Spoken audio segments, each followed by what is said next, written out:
Hello. Today, I'll be sharing my interpretation of Ichika's early forn and Shui's patiently tone, as many of you requested. Just a disclaimer, you will need an audio interface or something to act as an interface for this tone to work. Now, to start off, I want to talk a little bit about Ichika's gear.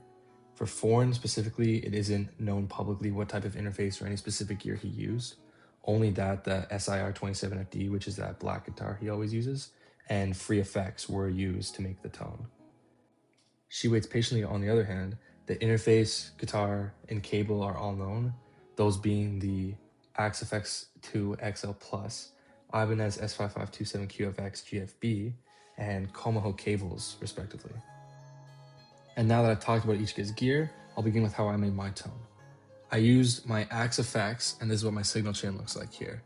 I have my amp sim, my PEQ, my compression, and lastly my reverb.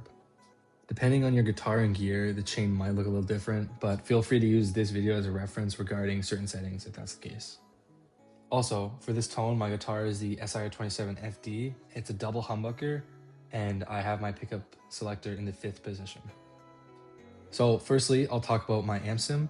The amp sim here I used is the preset Shiver Clean, and I adjusted the settings to my liking, but this step isn't necessary. Not all tones require the amp sim, especially Ichika tones.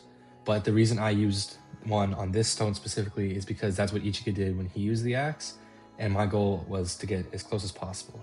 So you can skip this step if you want, but I'll show my settings anyway. Now for the EQ, without it, you simply won't be able to get that very clean, crystal-like tone that Ichika has that characterizes a lot of his old music and videos. What really shapes it here is that the low ends are low to almost cut off, the mids are scooped in certain sections, the high mids are slightly boosted, and the highs are very high, or they're very boosted. For forn, it's almost the same, but the high end is less sharp, so it's slightly less boosted. Now, for the compression, Ichika describes it himself as adding warmth to the sound and bringing out the tapping without fully squashing it. And essentially what this does is it allows for the tapping to emerge easily. Right here, I'm using a studio compression effect preset, and I've changed the attack and release for the attack to be slightly faster and the release to be slightly slower. Now, lastly, reverb. Reverb, in my opinion, is what makes the old Ichika tone. It's very unique, and he has a way of shaping it to make it sound really good. And I try to replicate that best here. Now, it isn't known exactly what reverb type Ichika used back then, even though he stated that forn was used with free effects.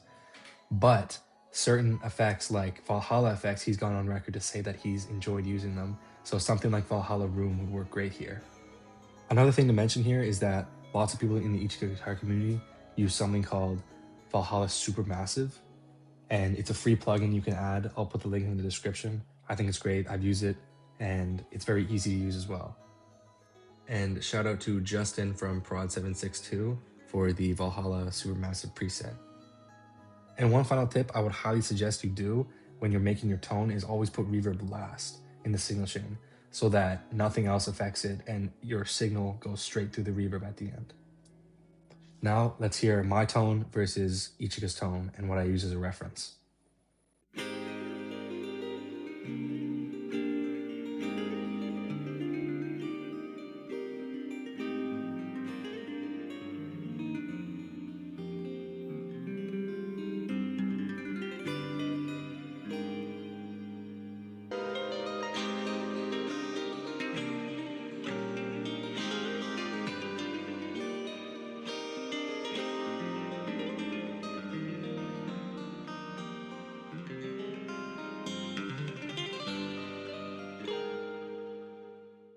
So in the end, my tone sounds similar to Ichika, but it's not exact. When I was making the tone, I tried to replicate both forn and She Waits Patiently because I have the guitar used on forn and the axe effects that was used on She Waits Patiently. And I feel like I've done a pretty good job at doing that. So thank you so much for watching, and if you have any questions, please leave them in the comments below.